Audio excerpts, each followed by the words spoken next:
Okay, Sabrina, then I'll see you then. All right. I love you, too. Okay, bye-bye. Where's Lily? Down in the orchard. She needed a little time to herself. I think that her and Iva had a good talk. I hope so.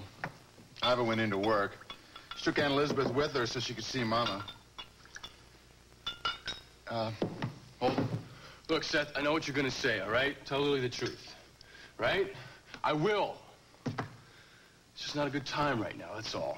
Well, that isn't exactly what I was going to say. She's very shaky. But... She's very confused about a lot of things right now. I'm not just trying to put this off. Seth, I never thought that I could love anybody as much as I love Lily. It's like I feel more for her than I do for myself. There were so many nights in Wyoming when I wanted to make love to her, but it was like she was so vulnerable. And it would have been like taking advantage of her. So I didn't want to pressure her into anything. Well, sounds like you did the right thing then. Here. Holden. Since you've been back, you haven't asked me about why Franny and I called off the wedding. Well, I figured you'll tell me when you're ready to tell me. Meg doesn't know either, and I want to be able to tell the two of you at the same time, if that's all right. You know, I'm worried about Meg. I think that her and Tonio are having some heavy problems. You know, I talked to her after you told me about that weird phone call she made to you in Wyoming, and she swore to me it had nothing to do with Tonio. But if he's not responsible, then who is? Well, there you are. Tonio. I thought you were coming home. Oh, well, I forgot. I was supposed to observe an OR, and then I had to... What? You told me to wait there. I've wasted the whole morning waiting for you to come home. I'm sorry. Do you think that maybe we could have lunch now and talk? No, Meg, we can't. Now I have a meeting. Tonio, please. I really... Hello. You'll need these contracts for your meeting with Mr. Crandall. All right, thank you, Eve. Look, why don't you join us? I'd like you to meet Mr. Crandall.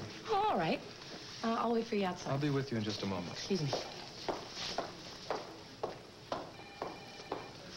I know what you're thinking, Meg, and I'm getting tired of your paranoia. Why don't you come home for lunch, and then it can just be the two of us? All right. I'll get there as soon as I can after my meeting. Thank you. What a day.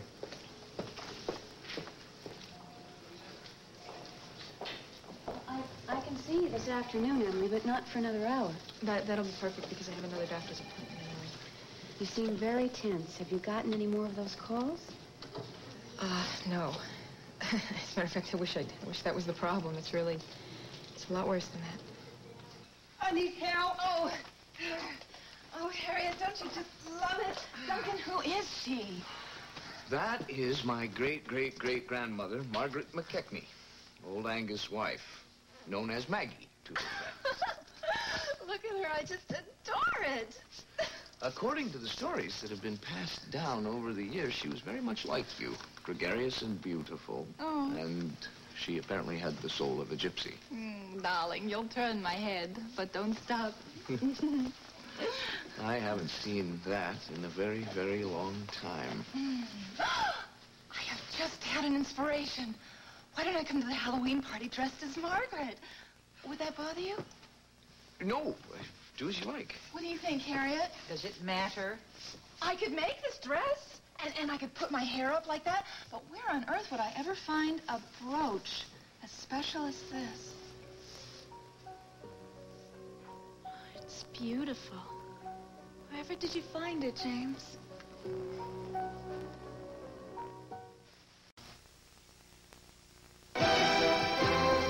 This portion of As the World Turns has been brought to you today by Crisco Vegetable Oil for today's healthy appetites, and by new April Fresh Downy, now bursting with a new fluffy softness. We'll continue with part 2 of As the World Turns in just a moment.